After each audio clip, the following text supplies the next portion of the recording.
Hello, and welcome to our presentation. We are Team 11, Aztec Engineering, and this is our project on the Seaport San Diego Skyway. We're going to start off by introducing our team. My name is Michael Shockton. I'm the project manager and stormwater engineer. Rogelio Garcia, geotechnical engineer. Arturo Sanchez, AutoCAD engineer. Alexa Lucio, construction engineer. Diego Mendez, structural engineer. Okay, so moving on to our project description. The Seaport San Diego Skyway aims to provide traffic congestion relief to the downtown and Seaport Village San Diego area, as well as increase tourism. This project initially aimed to run from the San Diego Convention Center to the airport.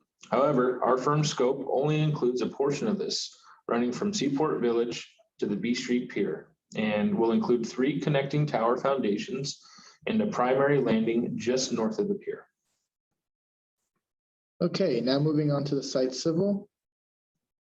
Here we can see the existing conditions. So on the far left, which is up north, we can see that the purple denotes the parking lot where our landing will be located in, and then the towers will be located on the sidewalk grass areas denoted in the green and yellow hatchings. And then it's important to note that the adjacent construction will not impact our timeline.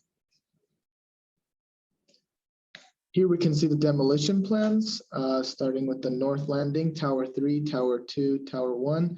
Red hatching denotes areas that will be demolished, and the demolition will occur in such a fashion that surrounding areas will remain operational.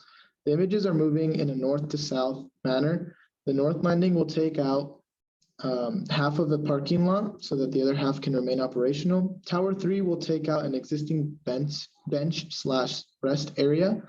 Tower 2 will demolish the left end of a park area, and Tower 1 will take out the lower left end of Roku Park.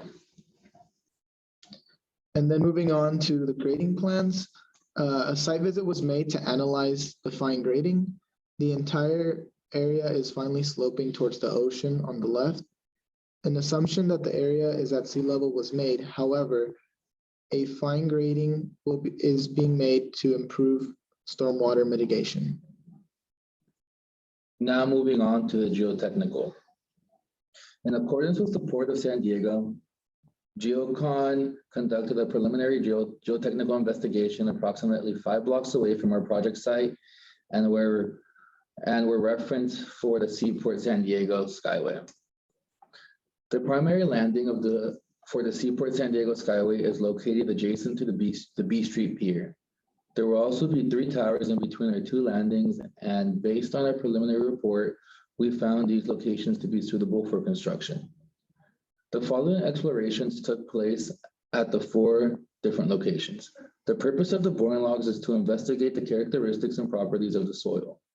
Based on the result, these locations are near marine sedimentary deposits that are very old and are known as the Bay Point Formation. Groundwater was encountered at depths of 27 feet, but we do not expect this to be a problem, but the necessary precautions will be taken since we are by the bay. Based on the information found, we recommend that caisson drillings to be used for the pole foundation and the mat foundations for the primary landing. We're going on to the structural section.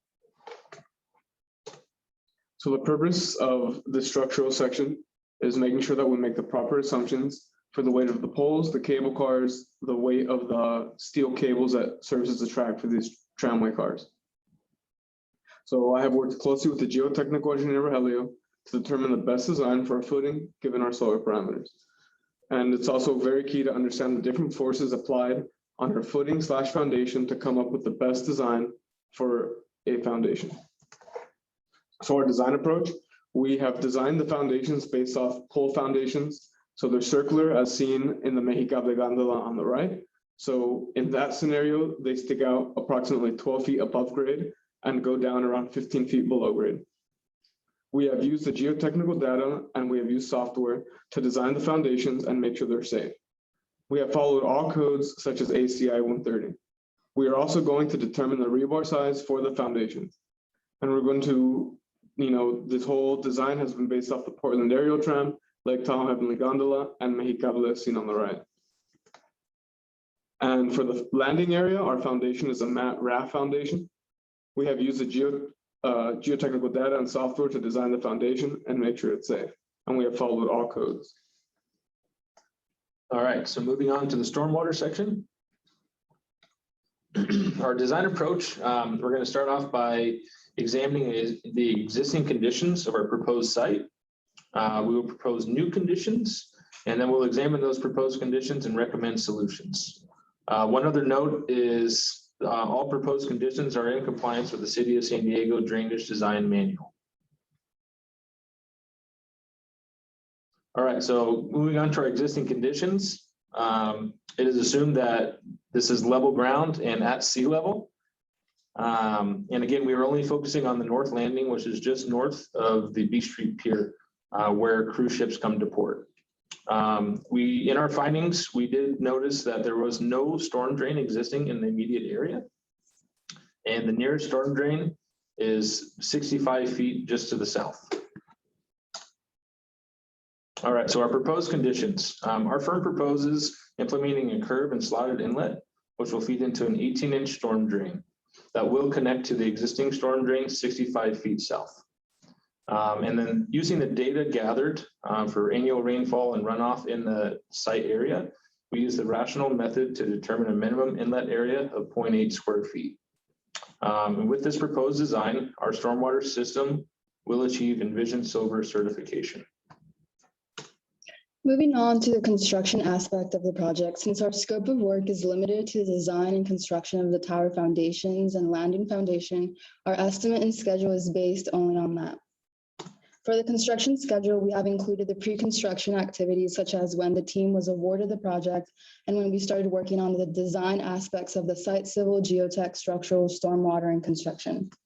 Once all the studies and designs have been finalized, job site mobilization is scheduled to start on February 10th, 2022.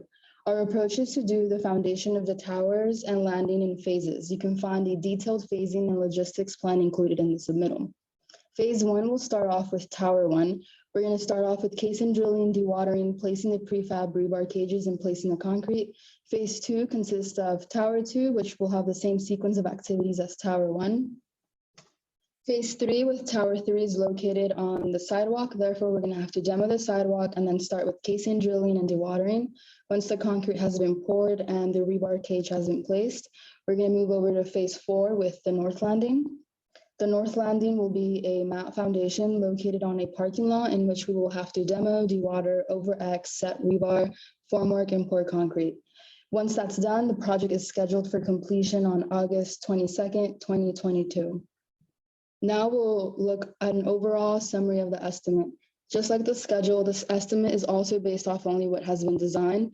The total estimate is $566,744. I have split the estimate between direct costs, which includes material, labor, and equipment, and general expense costs, which includes project staff, general conditions, and equipment, insurance, and tax.